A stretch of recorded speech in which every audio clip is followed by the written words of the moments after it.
O'zbekistonning barcha viloyatida qanday ob-havo bo'ladi? Assalomu alaykum kanalimiz obunachilari. Kanalimizga xush kelibsiz. Bizning kanalda har kunlik va haftalik ob-havo ma'lumotlarini bilib olishingiz mumkin. Agar kanalimizda mehmon bo'lsangiz, eng so'nggi yangiliklardan xabardor bo'lishingiz uchun kanalimizga obuna bo'lib, like bosishni unutmang. Like bosgan sonda qo'llari Kabatullohning devorlarini ushlasin. O'zgidromet markazi 15, 16 hamda 17 iyun kungi ob-havo prognozini e'lon qildi.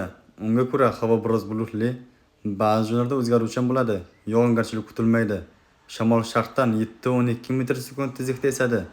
15-16 iyunda ba'zi joylarda 13-18 metr/sekund tezlikkacha kuchayishi, cho'l hududlarda esa chang to'zonlar bilan kuzatilishi mumkin.